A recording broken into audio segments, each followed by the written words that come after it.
But you can kind of get the picture here that from Psalm 38, something's not right, and he needs a new path. Let's just read a few verses here in Psalm 38, beginning with verse 1. O Lord, do not rebuke me in your anger, or discipline me in your wrath. For your arrows have pierced me, and your hand has come down upon me. Because of your wrath there is no health in my body. My bones have no soundness because of my sin. My guilt has overwhelmed me, like a burden too heavy to bear. My wounds fester and are loathsome because of my sinful folly. I am bowed down and brought very low. All day long I go about mourning. My back is filled with searing pain. There is no health in my body. I am feeble and utterly crushed. I groan in anguish of heart. Does this sound like someone who's on the right path, whose life is orderly? No. David is in chaos here. His life is disoriented. His sin has overcome him. The guilt he's feeling, he can hardly even move. Sounds like something that could come when maybe you've had relations with another man's wife. In order to keep that a secret, you sent him out to the front lines to be killed, as with the story of Uriah. Maybe David is describing that scene here, the guilt that he's feeling from that sin. Let's move to Psalm 39. David here is just lost. Let's read some of these words here. Let's go to verse 4. Show me, O Lord, my life's end and the number of my days. Let me know how fleeting is my life. You have made my days a mere handbreadth. The span of my years is as nothing before you. Each man's life is but a breath. Man is a mere phantom, and he goes to and fro. He bustles about, but only in vain. He heaps up wealth, not knowing who will get it. David here is kind of echoing the author of Ecclesiastes here. He's like, what's the point? Everything I do is in vain. The things that I work for, who knows who's going to get them? David is almost seeing life here as meaningless, pointless. But then Psalm 40 comes.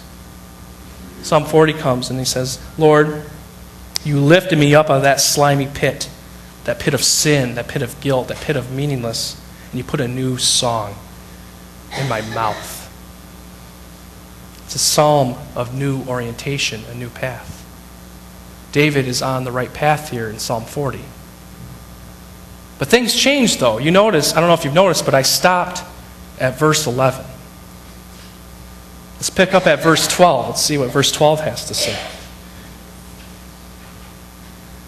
For troubles without number surround me. What? My sin has overtaken me, and I cannot see. They are more than the hairs of my head, and my heart fails me. David, what happened? You were just on the right path. God just restored you. You had a new orientation, a new song. But things are just the way they were, aren't they? You're back in your sin. You're back in your guilt and your troubles. I think this speaks to our own lives. We don't just go from times of disorientation where things are going bad to times of new orientation where things are going good, and that's it. Things just stay rosy, they stay peachy, nothing bad happens. We know that's not true.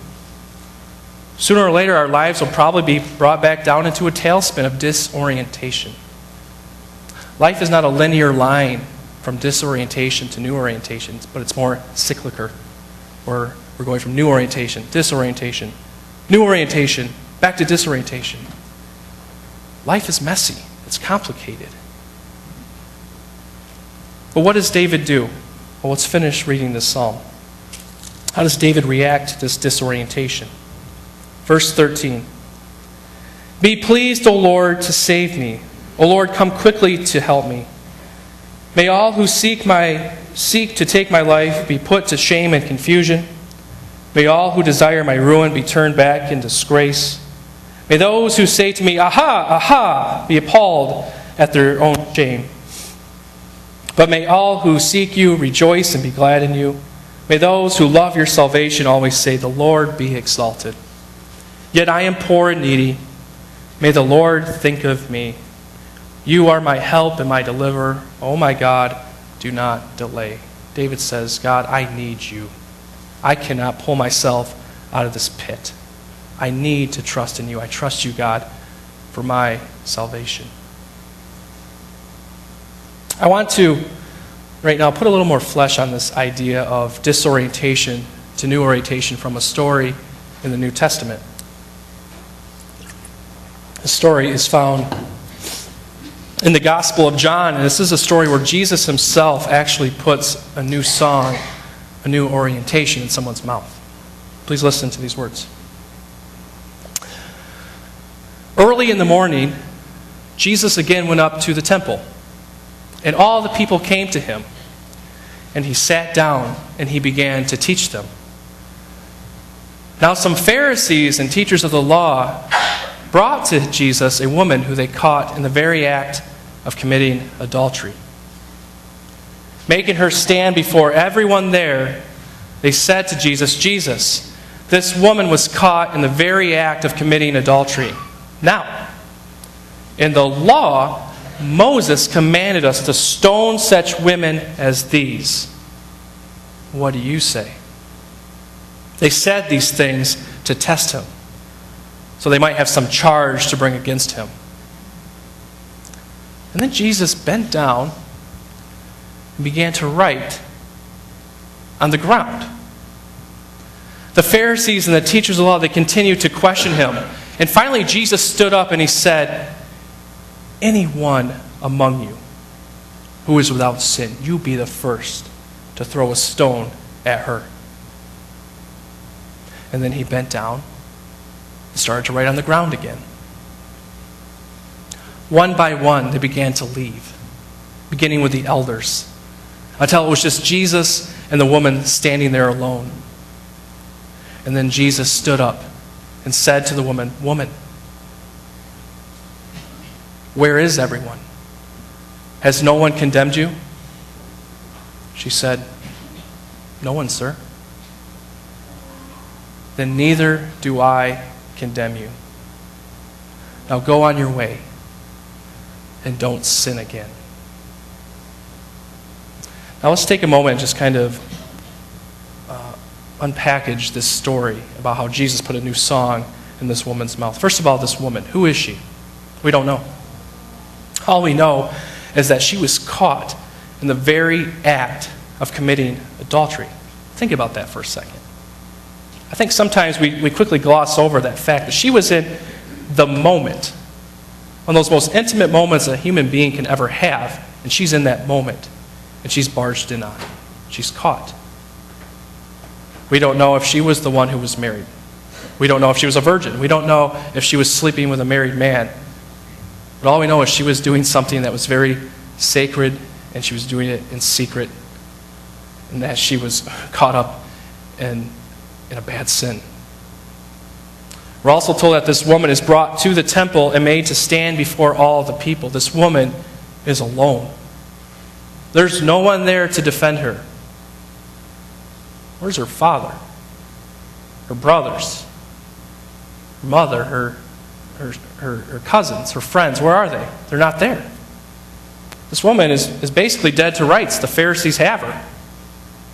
There's no one there to defend her. What are the Pharisees up to here? They come to Jesus with this plot, this plan. They say, Jesus, what do you say? This woman was caught in adultery. What should we do with her? They said, and the text says they did that to test him. Well, how are they testing Jesus? Well, they're right. It does say in Leviticus that if a woman is caught committing adultery, she is to be taken outside the camp and stoned. And stoning isn't just picking up a nice little rock and throwing a 100-mile heater that JV would throw at someone. No, it's taking someone outside of town. It's pushing them off a 10 to 20-foot cliff. And it's taking huge boulders and dropping them on someone, where you can look into their eyes as that rock is falling. That's stoning. And they're saying, Jesus, Moses commanded us to do that to this woman. What do you say? Well, again, it does. It says that in the law. And the Pharisees actually were hoping that Jesus would say, yeah, you know what, Pharisees, you're right. says here in Leviticus, I wrote the book.